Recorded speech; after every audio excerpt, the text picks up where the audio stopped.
Bismillahirrahmanirrahim. Assalamualaikum warahmatullahi wabarakatuh. Alhamdulillahirabbil alamin. Alhamdulillahilladzi akhrajan nasa minadh dhulumati ilan nur wa yahdihim ila siratikal mustaqim. Asyhadu an la ilaha illallahul halimul karim wa asyhadu anna Muhammadan abduhu wa rasuluh alladzi ja'ana bil haqqil mubin. Rabbi shrah li sadri wa yassir li amri wahlul 'uqdatam min lisani yafqahu qawli. Puja dan puji syukur marilah kita panjatkan kepada Allah Subhanahu wa taala yang mana telah memberikan segala nikmat-Nya berupa nikmat sehat walafiat kepada kita semua. Selanjutnya salawat beserta salam semoga tetap tercurah limpahkan kepada junjungan alam yakni Habibana wa Nabiyana wa Rasulana wa Maulana Muhammad sallallahu alaihi wasallam beserta para keluarga dan sahabatnya, para tabi'in dan tabi'atnya, dan semoga sampai kepada kita selaku umatnya hingga yaumil akhir. Amin ya Allah ya Rabbal Alamin. Izinkan saya memperkenalkan diri. Nama saya Ahmad Fahrezi dengan nomor NIM 22112481, merupakan mahasiswa Universitas Islam Ki Haji Ruhyat Cipasung, Tasikmalaya, kelas PAI 1H. Pada kesempatan kali ini saya akan mempresentasikan tugas mata kuliah Psikologi Pendidikan dengan judul Pandangan Behavioris tentang Pembelajaran dengan dosen pengampu Ibu Dr. Susanti Wulandari MPD. Semoga beliau senantiasa diberikan kesehatan, dilancarkan segala urusannya dan dikabulkan segala hajatnya. Amin ya Allah ya Rabbal Alamin. Langsung saja kita mulai pembahasan pada kali ini bahwa teori belajar behavioristik merupakan teori belajar yang lebih mengutamakan pada perubahan tingkah laku siswa sebagai akibat adanya stimulus dan respon. Dengan kata lain, belajar merupakan bentuk perubahan yang dialami siswa dalam hal kemampuannya, yang bertujuan merubah tingkah laku dengan cara interaksi antara stimulus dan respon. Tingkah laku siswa merupakan hasil dari pembawaan genetis dan pengaruh lingkungan. Dengan demikian, teori belajar behavioristik lebih memfokuskan untuk mengembangkan tingkah laku siswa ke arah yang lebih baik.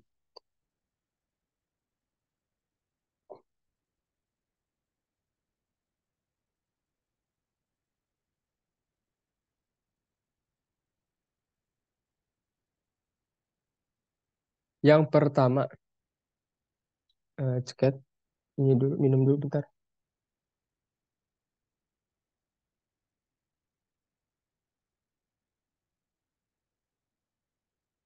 Yang pertama, yaitu pandangan behavioris tentang pembelajaran. Ini ya, pandangan behavioris tentang pembelajaran, tentang belajar. Pengertian bahwa menurut teori behavioristik, belajar adalah perubahan tingkah laku sebagai akibat dari adanya interaksi antara stimulus dan respon. Nah, ini dengan kata lain, belajar itu merupakan bentuk perubahan kemampuan siswa untuk bertingkah laku dengan cara yang baru sebagai hasil interaksi antara stimulus dan respon. Jadi, seseorang dianggap telah belajar sesuatu jika dapat menunjukkan perubahan tingkah lakunya.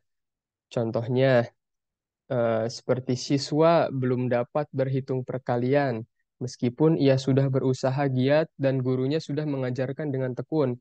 Namun, jika anak tersebut belum dapat mempraktikkan perhitungan perkalian, maka ia dianggap belum belajar karena belum dapat menunjukkan perubahan perilaku sebagai hasil belajar. Nah, menurut teori ini nih, yang terpenting adalah masukan atau input yang berupa stimulus dan keluaran atau output yang berupa respons. Stimulus di sini yaitu stimulus. Stimulus itu apa sih? Stimulus di sini itu adalah apa saja yang diberikan guru kepada siswa, misalnya daftar perkalian, alat peraga, pedoman kerja, atau cara-cara tertentu untuk membantu belajar siswa. Sedangkan responnya adalah reaksi atau tanggapan siswa terhadap stimulus yang diberikan oleh guru. Nah, di sini teori behavioristik beranggapan bahwa apa yang terjadi di antara stimulus dan respon dianggap tidak penting diperhatikan karena tidak dapat diamati dan tidak dapat diukur. Yang dapat diamati hanyalah stimulus dan respons. Nah, oleh sebab itu, apa saja yang diberikan guru, stimulus yang diberikan oleh guru, dan apa saja yang dihasilkan siswa, responnya itu semuanya harus dapat diamati dan dapat diukur. Next. Selanjutnya, dalam pandangan behavioris tentang belajar, ada prinsip. Prinsipnya apa aja sih?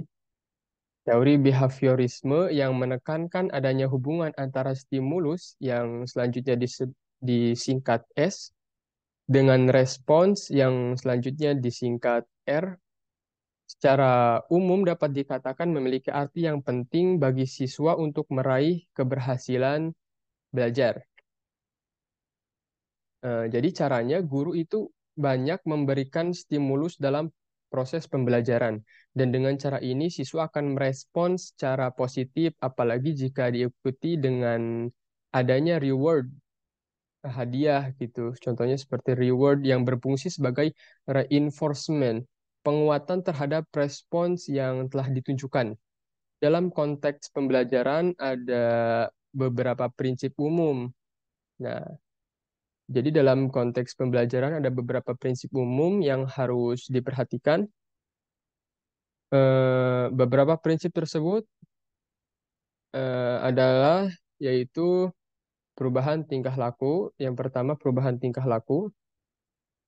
Teori ini beranggapan bahwa yang dinamakan belajar adalah perubahan tingkah laku. Seseorang dikatakan telah belajar sesuatu jika yang bersangkutan dapat menunjukkan perubahan tingkah laku tertentu. Itu yang pertama. Dan yang kedua, adanya stimulus dan respon. Adanya stimulus dan respon. Jadi teori ini beranggapan bahwa yang terpenting dalam belajar adalah adanya stimulus dan respons. Sebab inilah yang dapat diamati. Sedangkan apa yang terjadi di antaranya dianggap tidak penting karena tidak dapat diamati. Dan yang ketiga, yang terakhir yaitu penguatan atau reinforcement. Yakni apa? Jadi yakni itu jadi penguatan reinforcement, yakni apa saja yang dapat menguatkan timbulnya respons, merupakan faktor penting dalam belajar. Respon akan semakin kuat apabila penguatannya baik positif maupun negatif ya, itu penguatannya ditambah. Next. Selanjutnya pandangan behavioris tentang belajar. Di sini ada teori. Ada berapa teori? Ada 3 teori. Ada teori koneksionisme, ada teori pengondisian klasik, dan ada teori operant conditioning. Yang pertama, kita bahas yang pertama. Yang pertama ada teori koneksionisme. Teori ini merupakan yang paling awal dari teori behavioristik. Menurut teori ini, tingkah laku manusia adalah suatu hubungan stimulus-respons. Siapa yang mampu menguasai stimulus respons sebanyak-banyaknya, maka ia orang yang pandai dan berhasil dalam belajar. Stimulus itu apa sih? Stimulus itu apa saja yang dapat merangsang terjadinya kegiatan belajar seperti pikiran, perasaan, atau hal-hal lain yang dapat ditangkap melalui alat indera. Sedangkan respons yaitu reaksi yang dimunculkan peserta didik ketika belajar, yang juga dapat berupa pikiran, perasaan, gerakan, atau tindakan. Ada tiga prinsip. Nah, di sini ada tiga prinsip atau hukum dalam belajar. Yang pertama ada law of readiness. Maaf ya kalau salah baca. Belum orang Sunda belajar bahasa Inggris. Tidak orang Inggris, oke, kami belajar bahasa Sunda teh belepotan. Ini itu belajar akan berhasil apabila peserta didik memiliki kesiapan untuk melakukan kegiatan tersebut, karena individu yang siap untuk merespon serta eh, akan menghasilkan respon yang memuaskan gitu. Dan yang kedua, prinsip yang kedua yaitu ini law of exercise, yaitu belajar akan berhasil apabila banyak latihan serta selalu mengulang apa yang telah didapat. Dan yang ketiga terakhir yaitu law of effect. Jadi belajar itu akan menjadi bersemangat. Belajar itu akan semangat apabila mengetahui dan mendapatkan hasil yang baik. Itu teori yang pertama. Selanjutnya teori yang kedua dalam pandangan behavioris tentang belajar yaitu teori pengondisian klasik. Ini merupakan perkembangan lanjut dari koneksionisme, di mana tipe pembelajarannya itu untuk mengaitkan atau mengasosiasikan stimulus. Dalam pengondisian klasik, stimulus netral diasosiasikan dengan stimulus yang bermakna dan menimbulkan kapasitas untuk mengeluarkan respon yang sama. Contohnya dalam peristiwa di sekolah yang mengilustrasikan pengondisian klasik tuh, contohnya gini. Contohnya, Diki Wahana gagal dalam kuis bahasa Inggris. Dia merasa kecewa dan cemas, lalu merasa cemas lagi pada kuis berikutnya. Nah, itu contohnya. Teori ini juga kalau nggak salah itu eh, didasari percobaan Ivan Pavlov. Ivan Pavlov, dia itu menggunakan objek seekor anjing. Jadi seekor anjing itu dibedah sedemikian rupa sehingga saluran kelenjar ludahnya berada di luar pipinya. Lalu dimasukkan ke dalam kamar gelap. Nah, hal ini memungkinkan peneliti untuk mengukur air liur yang keluar sebagai respon reaksi apabila ada rangsangan makanan ke mulut anjing. Setelah dilakukan percobaan, ternyata air liur anjing telah keluar sebelum makan makanan sampai ke mulutnya, yaitu ketika melihat piring makanan, melihat orang yang biasa memberikan makanan, bahkan saat mendengar langkah orang yang biasa memberinya makanan. Nah, dari hasil percobaan yang dilakukan dengan anjing itu, Pavlov mendapat kesimpulan bahwa gerakan-gerakan refleks itu dapat dipelajari dan dapat berubah karena mendapat latihan-latihan. Sehingga dari hasil ini ia membedakan dua macam refleks, yaitu refleks bawaan dan refleks hasil belajar. Sebenarnya hasil-hasil percobaan Pavlov itu dalam hubungannya dengan belajar yang kita perlukan sekarang ini tidak begitu penting sih. Mungkin beberapa hal yang ada sangkut pautnya dengan belajar yang perlu diperhatikan antara lain ialah bahwa dalam belajar perlu adanya latihan-latihan dan kebiasaan-kebiasaan yang telah melekat pada diri dapat mempengaruhi dan bahkan mengganggu proses belajar yang bersifat skill. Begitu sih menurut saya. Selanjutnya, next ya, teori yang ketiga yaitu teori operant conditioning. Teori ini merupakan suatu bentuk belajar di mana sebuah respons berubah dalam frekuensi dan waktu sebagai hasil konsekuensi. Apa sih konsekuensi? Konsekuensi itu adalah suatu hasil stimulus yang terjadi setelah perilaku dan akan mempengaruhi perilaku berikutnya. Nah, hubungan stimulus dan respon yang terjadi melalui interaksi dalam lingkungannya yang kemudian akan menimbulkan perubahan tingkah laku. tidaklah sesederhana yang digambarkan oleh tokoh-tokoh sebelumnya. Sebab pada dasarnya stimulus-stimulus yang diberikan kepada seseorang itu akan saling berinteraksi dan interaksi antar stimulus tersebut itu akan mempengaruhi bentuk respon yang diberikan. Selanjutnya, menurut aliran operan conditioning, konsekuensi perilaku itu terbagi menjadi tiga. Yang pertama penguatan positif, yang kedua penguatan negatif, dan yang ketiga hukuman.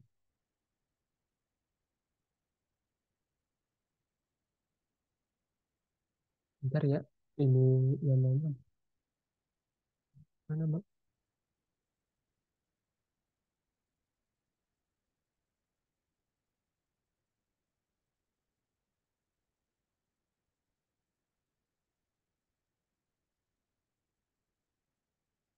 Hmm, udah nggak apa-apa.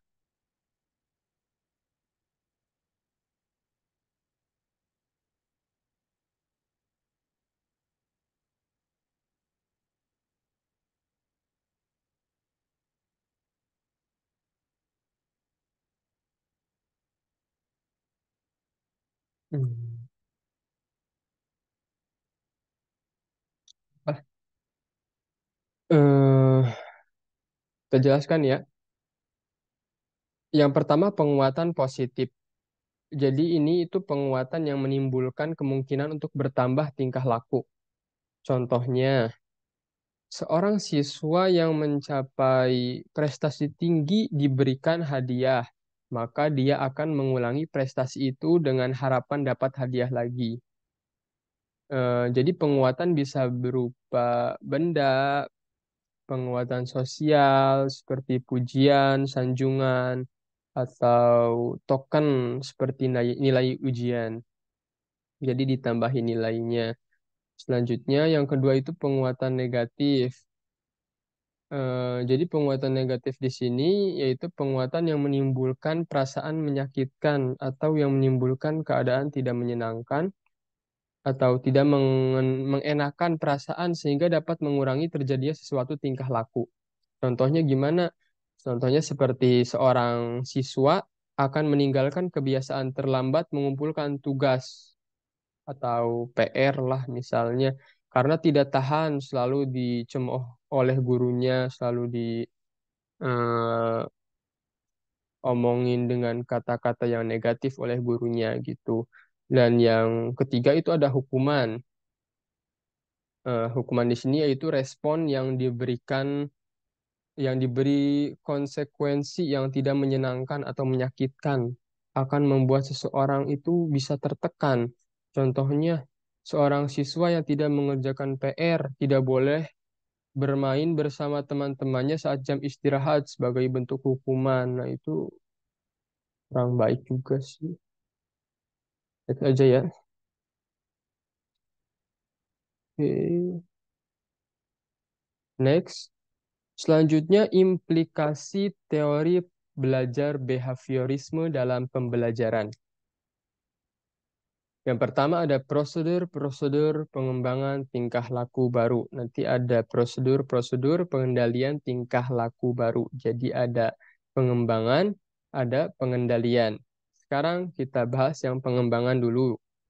Yang pertama ada reinforcement, yaitu penguatan. Eh, jadi penguatan di sini yaitu segala bentuk respon apakah bersifat verbal ataupun non-verbal yang merupakan bagian dari modifikasi tingkah laku guru terhadap tingkah laku peserta didik yang bertujuannya untuk memberikan informasi atau feedback umpan balik feedback bagi si penerima peserta didik tersebut atas perbuatannya sebagai suatu tindakan dorongan ataupun koreksi. Dalam keterampilan dasar mengajar ini, yang penguatan ini dibagi dua teknik, yaitu ada verbal dan juga non-verbal.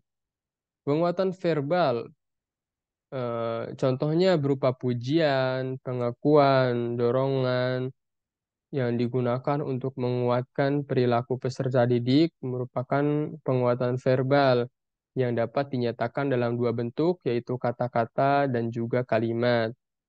Selanjutnya ada nonverbal. Kalau penguatan nonverbal ini berupa gerakan badan, gestur, penguatan dengan cara mendekati, penguatan dengan cara sentuhan, penguatan dengan cara melakukan kegiatan yang menyenangkan, penguatan dengan cara berupa simbol atau benda, dengan cara mengangkatkan jempol atau dan lain-lain.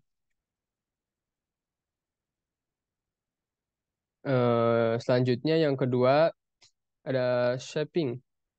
Gimana ini bacanya ya? Hmm. Ini itu menguatkan komponen-komponen respon final dalam usaha mengarahkan subjek kepada respon final tersebut. Yaitu, ini kebanyakan yang diajarkan di sekolah adalah urutan tingkah laku yang kompleks, bukan hanya simple response. Tingkah laku yang kompleks ini juga dapat diajarkan melalui proses shaping atau menguatkan komponen-komponen respon final dalam usaha mengarahkan subjek pada respon final tersebut. Beberapa tingkah laku yang mendekati respon terminal ini tuh. Bila guru membimbing siswa menuju pencapaian tujuan dengan memberikan reinforcement pada langkah-langkah menuju keberhasilan, maka guru itu menggunakan teknik yang disebut shaping. Shaping. Selanjutnya itu yang ketiga ada modeling. Modeling di sini yaitu suatu bentuk belajar yang dapat diterangkan secara tepat oleh classical conditioning maupun oleh operant conditioning. Dalam modeling ini, seseorang individu belajar menyaksikan tingkah laku orang lain sebagai model. Tingkah laku manusia lebih banyak dipelajari melalui modeling atau imitasi. Jadi sehingga kadang-kadang disebut belajar dengan pengajaran langsung. Pola bahasa, gaya pakaian, dan musik dipelajari dengan cara mengamati tingkah laku orang lain. Nah, modeling juga dapat terjadi baik dengan direct reinforcement maupun dengan vicarious reinforcement. Misalnya seseorang yang menjadi idola, contohnya nih ya, contohnya seseorang yang menjadi idola kita menawarkan produk tertentu di layar TV. Itu contohnya. Di sini hampir sebagian besar anak mempunyai pengalaman belajar pertama termasuk reinforcement langsung dengan meniru model orang tuanya terutamanya ya. Hal yang biasa jika kita mendengar bahwa anak kita dengan bangga mengatakan bahwa dia telah mengerjakan sebagaimana yang telah dikerjakan orang tuanya. Jadi modeling juga dapat dipakai untuk mengajarkan keterampilan-keterampilan akademis dan motorik, seperti memberi contoh tentang bagaimana guru menggunakan modeling untuk mengembangkan minat murid-murid terhadap literatur bahasa Inggris, bahasa lain-lainnya lah banyak. Ia memberi contoh membaca buku bahasa Inggris, kadang-kadang tertawa terbahak-bahak, tersenyum, mengerutkan dahi dan sebagainya itu untuk membangkitkan minat anak terhadap buku itu. Peran modeling juga modeling masih yang ketiga ya. Peran modeling juga dapat perspektif gender. Bukan bukan. Jadi eh, oh ya, peran modeling dalam perspektif gender juga di sini ada yakni modeling. Aduh lupa sih. Modeling. Oh iya, peran modeling dalam perspektif gender itu mampu mempengaruhi mindset dan perilaku siswa-siswi ke arah kesetaraan dan keadilan gender serta ramah pada peradaban. Karena itu diperlukan figur-figur yang ditampilkan dengan skenario yang responsif gender. Itulah sini. Selanjutnya Selanjutnya pengendalian, bagian pengendalian. Yang pertama, memperkuat tingkah laku bersaing. Nah, dalam usaha merubah tingkah laku yang tidak diinginkan, diadakan penguatan tingkah laku yang diinginkan, misalnya dengan kegiatan-kegiatan kerjasama, membaca dan bekerja di satu meja untuk mengatasi kelakuan-kelakuan menentang, melamun, dan hilir mudik. Misalnya, sekelompok siswa MI MI Cipasung, contohnya, memperlihatkan tingkah laku yang tidak diinginkan, yaitu menarik rambut. Contohnya, mengabaikan perintah guru, berkelahi, berjalan sekeliling kelas. Tuh, sudah menerapkan aturan-aturan kelas kepada siswa, guru melupakan atau mengabaikan tingkah laku siswa yang mengacau dan memuji tingkah laku siswa yang memberi kesempatan guru untuk mengajar. Dalam beberapa waktu, social reinforcement untuk tingkah laku yang dapat mengurangi tingkah laku yang tidak diinginkan, siswa menjadi contoh kasus karena pada umumnya siswa lebih agresif dan siswi akibat konstruksi sosial yang dapat diubah dan berubah. Yang kedua ada ekstingsi. Ekstingsi itu proses di mana suatu operan yang telah terbentuk tidak terdapat reinforcement lagi. Jadi ekstingsi dilakukan dapat membuat atau meniadakan peristiwa-peristiwa penguat tingkah laku. Ekstingsi juga dapat dipakai bersama-sama dengan metode lain seperti modeling dan social reinforcement. Contohnya, supaya lebih paham ya ini ekstingsi ini contohnya gimana sih? Kita kasih contoh. Hmm, misalnya, Rian Ahmad Fauzan, salah seorang siswa kelas 3 MI.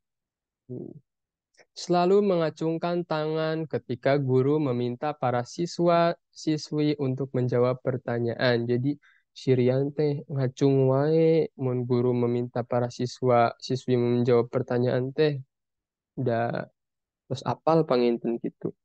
Tetapi guru tidak memberikan perhatian pada Rian yang ingin menjawab pertanyaan gurunya tersebut.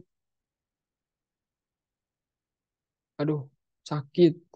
Suatu ketika Rian tidak mau lagi mengacungkan tangan ketika guru meminta para siswa-siswi untuk menjawab pertanyaannya, meskipun ia bisa menjawabnya. Jadi sakit, euy.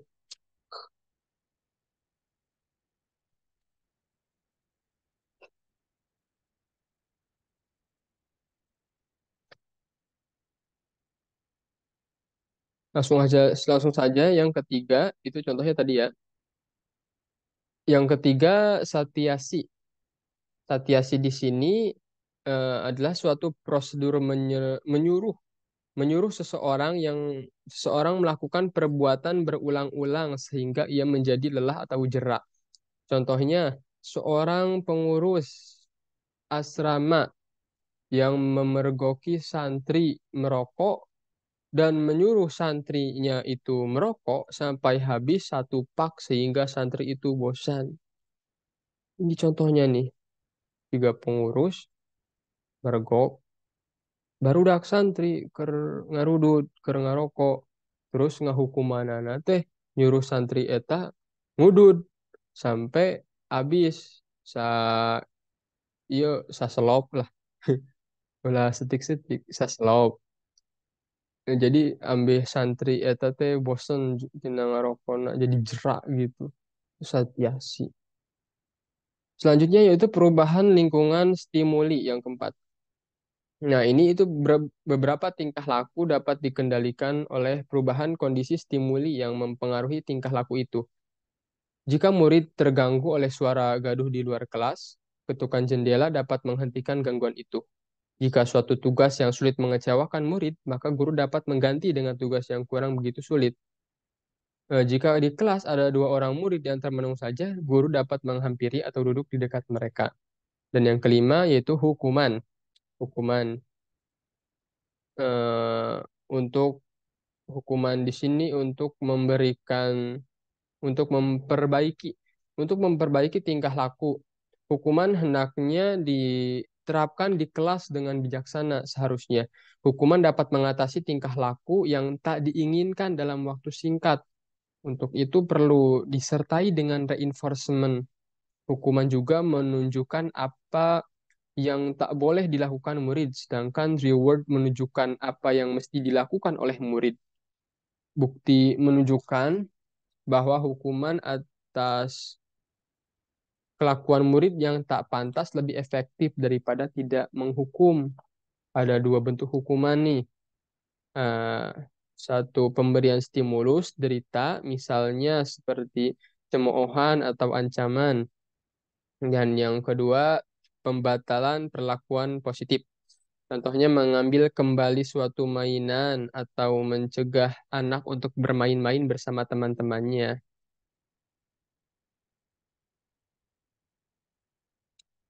Nah, harus diingat nih dalam memberi hukuman bahwa hukuman itu sering tidak disetujui oleh kelompok teman sebaya. Sia-sialah guru menghukum seorang anak jika teman-temannya kelihatan tidak setuju terhadap hukuman itu. Karunya cenah. Hukuman hendaknya dilaksanakan langsung secara kalem disertai reinforcement dan konsisten. Jadi lebih baik jangan di depan anak-anak gitu. Takutnya jadi malah gimana? Bukan jadi emang jadi pembelajaran gitu ya. Emang jadi pembelajaran, namun takut hati anak yang dihukumnya itu menjadi luntur gitu. Sakit, bro.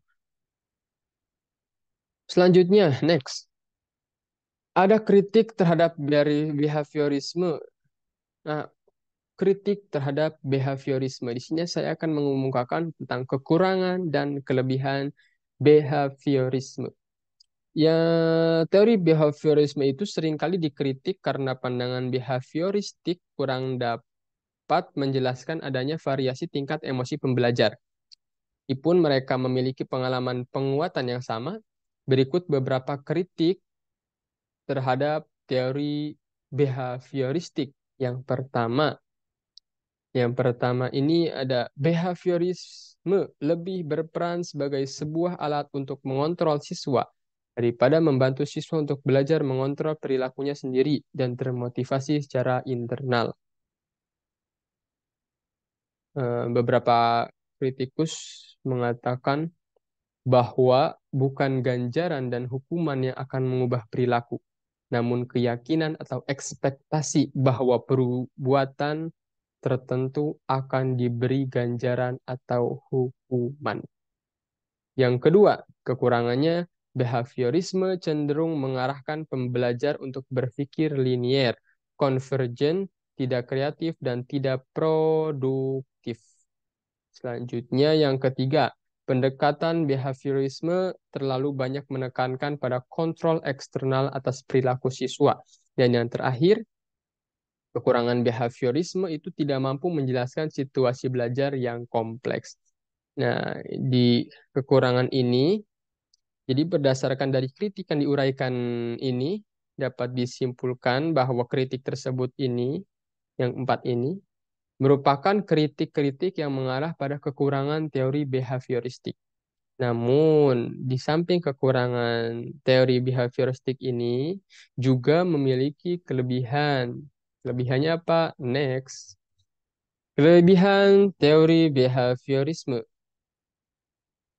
Satu, cocok untuk memperoleh kemampuan yang membutuhkan praktek dan pembiasaan. Yang kedua, materi yang diberikan sangat detail. Dan yang ketiga, membangun konsentrasi pikiran. Terakhir, keempat, guru akan terbiasa untuk bersikap teliti dan peka saat kondisi belajar mengajar. Itu kelebihan teori behaviorisme. Cukup lama ya. Langsung sajalah karena sudah beres. Next, terima kasih. Saya simpulkan. Simpulannya bahwa teori belajar memiliki beberapa fungsi dalam proses pembelajaran. Antara lain fungsi pemahaman, fungsi prediktif, fungsi kontrol, dan fungsi rekomendatif. Melalui fungsi rekomendatif, teori behavioristik dapat merekomendasikan pedoman instruksional kepada pendidik yang berupa stimulus-stimulus yang tepat dalam proses pembelajaran sehingga memunculkan respon peserta didik yang merupakan hasil belajar yang diinginkan. Nah, teori belajar behavioristik ini juga menjelaskan bahwa belajar adalah perubahan tingkah laku sebagai akibat dari adanya interaksi antara stimulus dan respon. Dari beberapa teori belajar behavioristik yang dikembangkan, dapat disimpulkan bahwa untuk memunculkan respon yang diharapkan dibutuhkan penguatan, yaitu reinforcement. Jadi aplikasi teori belajar behavioristik ini sangat cocok untuk peroleh kemampuan yang membutuhkan praktek dan pembiasaan yang mengandung unsur-unsur seperti kecepatan, spontanitas, kelenturan, refleks, daya tahan, dan sebagainya. Sehingga model yang paling cocok adalah drill dan praktis. Contohnya, contohnya nih, dimanfaatkan di pendidikan anak usia dini, di PAUD, di PAUDin, di TK untuk melatih kebiasaan baik, karena anak-anak sangat mudah meniru perilaku yang ada di lingkungannya dan sangat suka dengan pujian dan penghargaan. Itu seorang anak itu seperti itu gitu. Jadi sangat mudah untuk meniru perilaku yang ada di lingkungannya gitu. Contohnya kayak di asrama, pengurus nggak ke masjid, anak-anak santri juga ikutan nggak ke masjid gitu. Ah, dah si akang na oge teka masjid jantan nurutan teka masjid. Ah, dah si akang na oge tangaji jantan nurutan teka pengajian gitu. Jadi anak-anak mah mudah meniru perilaku yang ada di lingkungannya dan juga suka dengan pujian dan penghargaan. Suka nih makanya kita beli reward, beri penghargaan kepada santri-santri yang rajin ke masjid, rajin ke pengajian, rajin ke sekolah dan lain-lain. Nah, sedangkan untuk pendidikan mencegah, eh, sedangkan untuk pendidikan menengah, menengah itu tadi yang kecil, anak kecil. Sedangkan untuk pendidikan menengah dan pendidikan tinggi mahasiswa contohnya.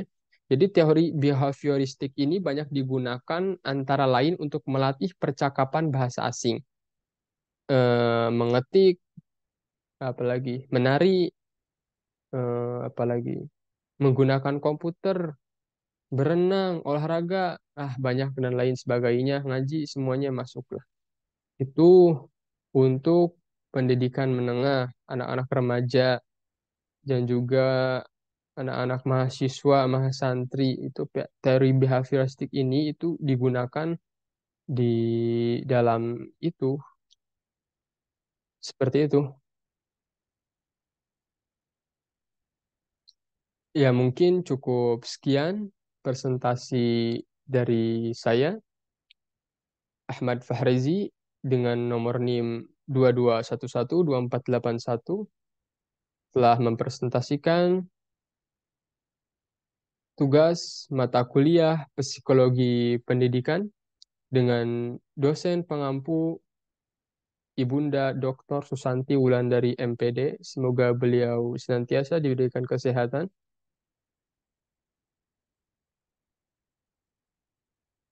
Kita tutup dengan doa akhir majelis. Subhanakallahumma wa bihamdika asyhadu an la ilaha illa anta astaghfiruka wa atubu ilaih. Semoga kita semua juga senantiasa diberikan kesehatan, kelancaran, dan dikabulkan segala permintaan hajat kepada Allah Subhanahu wa taala, dijadikan seorang yang solih dan solihah dan juga berakhir dengan maut husnul khotimah dan menggapai ridho Allah Subhanahu wa taala untuk masuk ke dalam surganya. Amin ya Allah ya rabbal alamin. Diakhiri wabillahi taufiq wal hidayah. Wallahul muwafiq ila aqwamit thoriq. Wassalamualaikum warahmatullahi wabarakatuh.